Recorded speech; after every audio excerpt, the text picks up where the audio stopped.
अस्सलाम वालेकुम व्यूअर्स। आप देख रहे हैं CSS विद सिद्दीक प्यारा। ये है CSS 2021 का पेपर जनरल नॉलेज पार्ट 3 है, Pakistan affairs. Question number 2, 3, 4 and 5 पिछली वीडियोस में सोल्व कर दिया गया है। अगर आप वो देखना चाहते हो तो काइंडली पिछली वीडियोस को दूसरी को विजिट कर लें।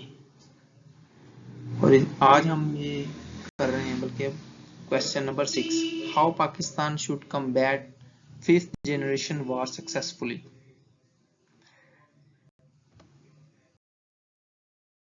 अगर आपने हमारा चैनल सब्सक्राइब नहीं किया तो काइंडली वो सब्सक्राइब करें ताकि आपको मजीद अगली वीडियोस भी मिलती रहें, क्योंकि हम तमाम पिछले 5 साल के पेपर्स को इधर सोल्व करेंगे।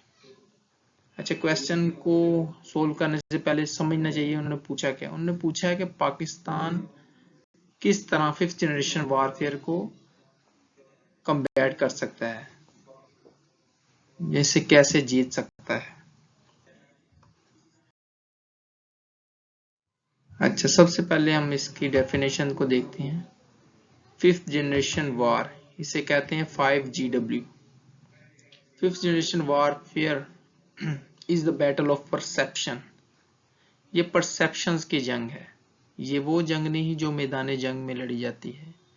ये माइंड के साथ, ये आपकी सोच के को बदला जाता है, इसके जरिए से उसको मैनिपुलेट किया जाता है। आपके ही लोगों को आपके मुल्क के ही खिलाफ कर दिया जाता है, इदारों के खिलाफ कर दिया जाता है। अच्छा, battle of perceptions and information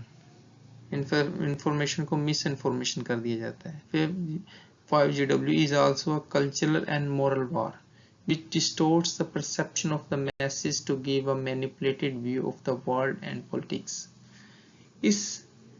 इस वारफेयर के जरिए से आपकी आवाम को आपके खिलाफ करने के लिए मुख्तलिफ हीले बहाने और तरीके ईजाद किए जाते हैं। अच्छा, ये किन जराए के जरिए से ये वारफेयर जीती जाती है या लड़ी जाती है, उसके लिए ऑनलाइन वेबसाइट्स हैं। ऑनलाइन वेबसाइट पे आप देखेंगे मवाद लिखा जाता है। हाईली पेड जो होते हैं आर्टिकल राइटर, वो लिखते हैं, उनसे लिखवाया जाता है। बाकायदा कंपेन होती है, एडवर्टाइजमेंट होती है उसकी। फेसबुक पे आप देखें, यूट्यूब पे कुछ लोग अपना प्रोपेगेंडा करते हैं, उसको बाकायदा उसकी एडवर्टाइजमेंट भी करते हैं। अच्छा, जो अच्छी वेबसाइट हो, जिनको पता है लोगों ने इधर विजिट करना ही करना है, तो उधर भी वो मवाद अपना शेयर करते हैं। उसके बाद प्रोपेगेंडा किया जाता है, मिस इन्फॉर्मेशन की जाती है। मीडिया के जरिए भी ये काम बहुत किया जाता है। वहाँ उसी मुल्क के मीडिया को खरीद लिया जाता है। नॉन स्टेट एक्टर्स जो होते हैं वो भी इसमें काफ़ी कारआमद होते हैं इनके लिए। ग्लोबलाइजेशन एक बहुत बड़ा फैक्टर है, इसकी वजह से भी बहुत असर। जब लोगों का आपस में इतना ज़्यादा इंटरकनेक्शन होगा तो उससे भी 5th जनरेशन वारफेयर का अमल दखल बहुत ज़्यादा हो जाता है। पॉलिटिकल इंस्टेबिलिटी भी इसकी बहुत बड़ी वजह है और इसको मज़ीद ये परवान चढ़ाती है। इसके बाद प्रॉक्सीज होती हैं।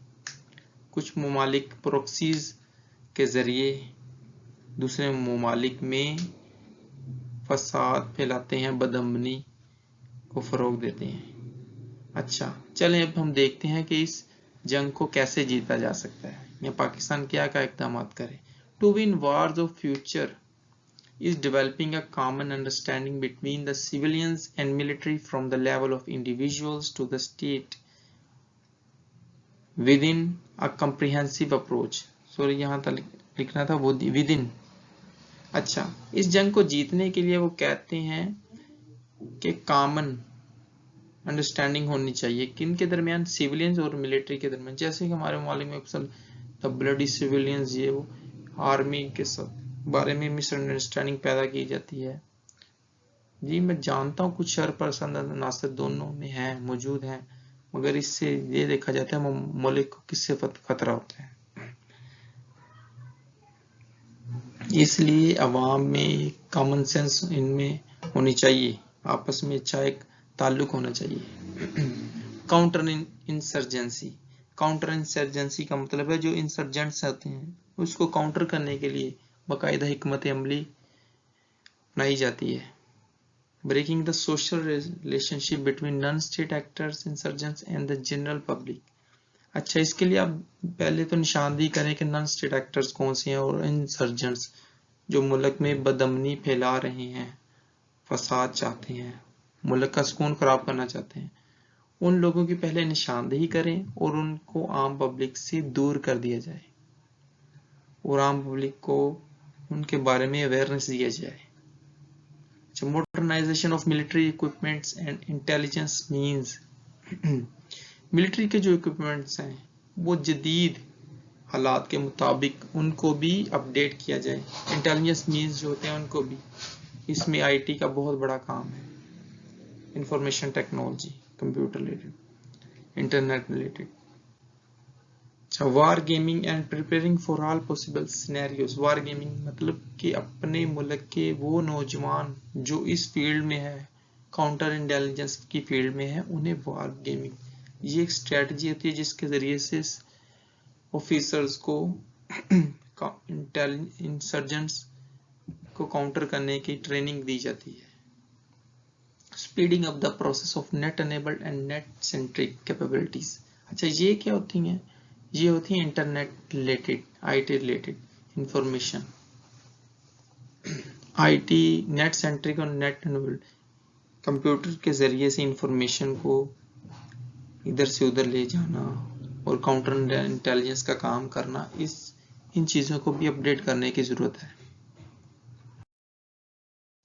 उसके बाद है government needs to ensure development and provision of necessary capabilities in all domains like police, civil protection, administration and judiciary. वो कह रहे हैं गवर्नमेंट को जरूरत है कि वो इन इदारों में भी मजीद डेवलपमेंट करें, पुलिस में, सिविल प्रोटेक्शन में, एडमिनिस्ट्रेशन और जुडिशरी में। इन्हें आगाह किया जाए, इनकी बाकायदा ट्रेनिंग हो इन ऑफिसर्स की कि हमने कैसे इंसर्जेंसी को काउंटर करना है, कैसे कम्बैट करना है। Provision of specific training together with army components must also be ensured concurrently।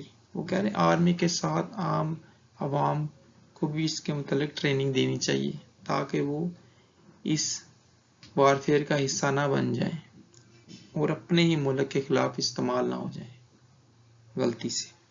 Making it impossible for the public and insurgents to identify the counter insurgents intentions।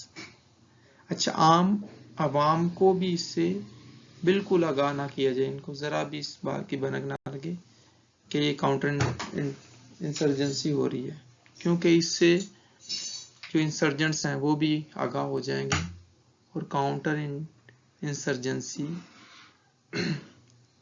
को इससे खतरा हो सकता है। काइंडली एक बार फिर रिक्वेस्ट है, हमारा चैनल सब्सक्राइब कर लें।